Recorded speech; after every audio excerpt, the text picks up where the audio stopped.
She was standing in the wings watching Irene Worth's Madame Renyevskaya, the lead, and Meryl was playing Dunyasha, the maid.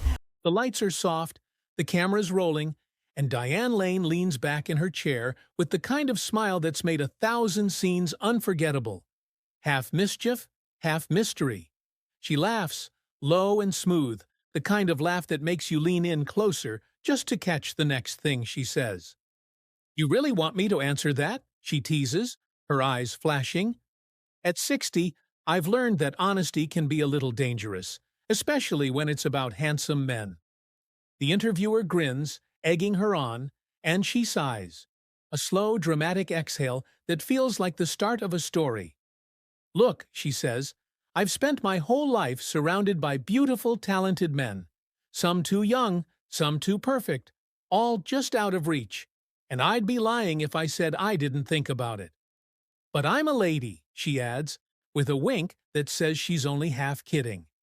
She crosses one leg over the other, composure effortless, voice dipping into that smoky confessional rhythm. There's a difference between fantasy and action. And trust me, the fantasy's the better part. You get to keep the mystery. You get to keep the thrill. Sometimes the smartest thing you can do is stop right before you make the mistake you'll never forget. Her smile widens, knowing and dangerous. "But I'll tell you this. There were 6 men who made me forget my lines, my cool, and maybe a few of my morals. I never crossed the line," she says, leaning closer. "But I thought about it. More than once she sits back, eyes gleaming with the mischief of a woman who's still got plenty of stories left to tell." "So who were they?" she says, laughing softly. "Let's just say some of Hollywood's finest, made being a professional very difficult." She grins again, slow and confident. "And at 60? I'm finally old enough to admit it." 1. Richard Gere.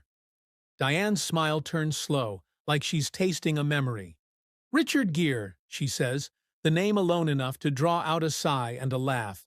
You can't really work with Richard and not talk about chemistry. It's baked in. The eyes, the calm, that quiet confidence that fills the room before he even says a line. She folds her hands, remembering. When we started Unfaithful, he was all grace, very composed, very prepared. I thought, well, that's going to be easy.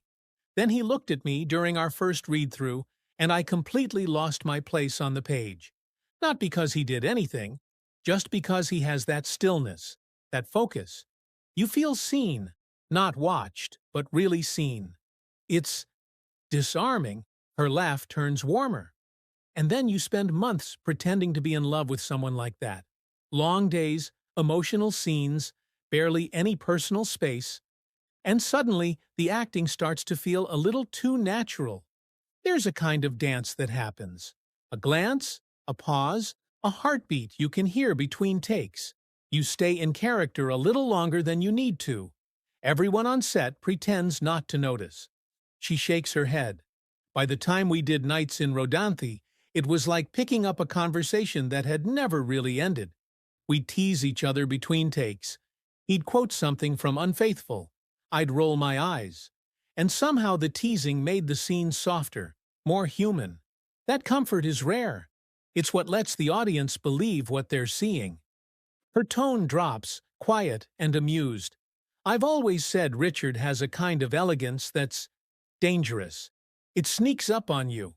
You think you're fine, then he smiles, and you forget what you were about to say. That's a professional hazard, right?" She laughs again, that bright, knowing sound. "So yes, working with Richard was like standing next to a warm fire. You don't mean to get close, but it just pulls you in." "I behaved," she adds, still smiling, "but the line between acting and feeling was very, very thin." 2.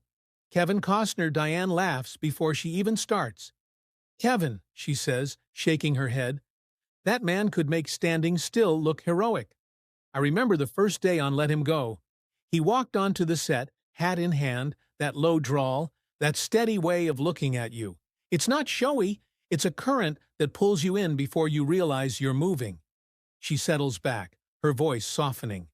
"Kevin has this quiet gravity. You feel safe around him, but there's something under the surface. A challenge, a spark. When we'd run a scene, he never pushed. He'd just listen, really listen, and it changed how you spoke the next line. That's chemistry, the kind you can't rehearse. She grins, eyes bright. He teases you without saying a word. You'll be in character, thinking about your next cue, and he'll give you that half smile. Not a grin, just a hint of one. And suddenly, you're not thinking about the line anymore. You're thinking, don't blush on camera. Diane laughs again, the memory clearly still alive. There's a lot of power in stillness. Kevin can make a whole room quiet just by crossing his arms. You try acting next to that, it's like playing chess with a storm cloud. You have to stay steady or he'll steal the scene by doing absolutely nothing. Her tone turns gentle, but he's also one of the kindest people I've worked with. Completely professional, thoughtful, protective of the moment. When you're shooting something that emotional, you need that. He gives you space to be vulnerable. She glances at the interviewer, smiling. I'll say this. Working with Kevin Costner taught me that strength doesn't have to shout. Sometimes it just stands there, calm and unbothered, and lets you feel every beat of it. 3. Josh Brolin. Diane smiles when his name comes up, the kind of smile that carries equal parts amusement and respect. Josh, she says, he's pure energy, all instinct and grit. You feel it before he even says hello. She leans back, remembering. When we worked together on Jonah Hex, he had that restless drive that makes a scene unpredictable in the best way. He's not the kind of actor who sticks to the same rhythm twice. He'll look at you a little differently, throw a new tone into a line, and suddenly the whole scene feels alive. You have to keep up, or you'll get swept into whatever storm he's building. Her laugh is quick and genuine. He has that wild streak, but it's paired with this surprising tenderness. He'll do a take that feels like thunder, and then between setups he's cracking jokes, making sure you're okay under the heat and dust. That mix, danger and kindness, it's magnetic. She tilts her head, eyes glimmering with a quiet humor. There's an intensity about Josh that sneaks up on you. You think you're just playing a scene, and then you catch the way he's looking at you and realize you've both stopped acting for half a heartbeat. That's when you know you're in good territory, the space where trust and tension overlap. Her tone softens. He's fearless, and that kind of confidence is contagious. Working with him reminded me that acting at its best is a dance, rough around the edges, but full of rhythm. She smiles, the corners of her eyes crinkling. Josh Brolin is one of those actors who makes you better without even trying. And yes, she adds with a wink, he's exactly as compelling off camera as he is on it. 4. Matt Dillon. At the sound of his name, Diane's smile shifts. It's softer, almost nostalgic. Matt, she says, that one takes me back. We were both kids, really, trying to look like adults who knew what they were doing. She laughs. He had that quiet cool that every director in the 80s wanted. The way he'd lean on a wall, not say a word, and somehow still own the frame. Meanwhile, I was trying to keep up, trying not to look like I was impressed, and failing miserably. Her eyes glint with mischief. Matt was one of those actors who could make a silence feel like dialogue. You'd be standing there, waiting for your cue, and realize he was already telling a whole story just by looking at you. That kind of focus is rare and dangerous because it pulls you in. She grins, shaking her head. We were so young, but even then he had presence. We'd be running lines, and he'd do this half-smile thing. Not on purpose, just something that happened. And suddenly I'd forget what line came next. It's funny. Decades later, I can still picture that look. Her tone warms. He's grown into that same calm power he had back then. Just steadier now, more refined. Some people lose their spark with age. Matt just let his smolder mature. You can feel it even now when you see him on screen. It's still there, just quieter, like a slow burn instead of a flare. She glances at the interviewer, laughing softly. You know how some co-stars remind you of a time in your life? Matt Dillon will always be that for me. That mixture of nerves and excitement. The sense that something big was just beginning. 5. Tom Cruise. Diane laughs the moment his name comes up. Tom, she says, was all energy. Pure, fearless momentum. Even back in The Outsiders days, he walked onto a set like a comet. You could feel it before you saw him. She leans back, remembering. We were all so young, just trying to find our footing, and Tom already had that focus, that drive.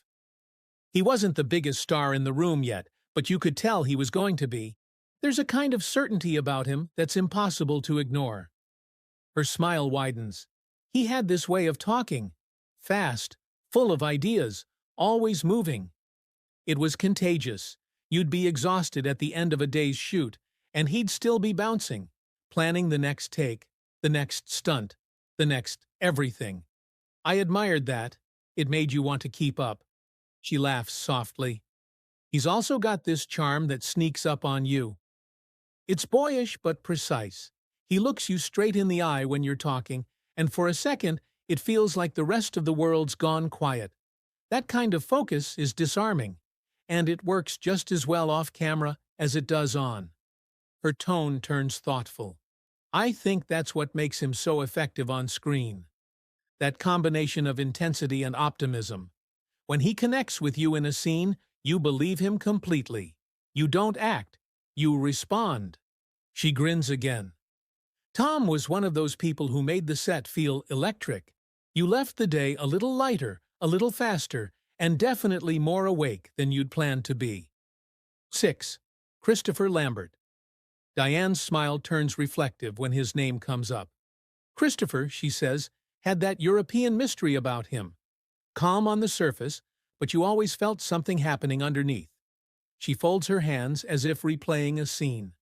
On Night Moves, we spent long hours together on set, working through complicated dialogue and emotional beats. He had this focus that drew you in. When he listened, he really listened. It made even the quiet moments between takes feel charged, like you were sharing a secret that didn't need words. Her laugh is soft. He's got that accent, of course. It does half the work for him. He'd ask a question or make a joke, and you'd forget what you were supposed to say next. That gentle, slightly mischievous energy. It kept everyone on their toes. She shakes her head affectionately. Christopher was all about precision. Every look, every pause had purpose. Acting with him was like playing a game of chess, fitting, considering the film, and half the fun was trying to stay one move ahead. Her eyes warm with appreciation. He was generous, though. That's what I remember most. He wanted the scene to breathe, to feel honest. There's a quiet confidence in people who don't need to dominate a moment, but can still make it come alive. Diane smiles, a little wistful now. We came from different worlds, Hollywood and Paris, but for those few months, it felt like we spoke the same cinematic language. It was mysterious, elegant, and just unpredictable enough to stay in your mind long after the cameras stopped.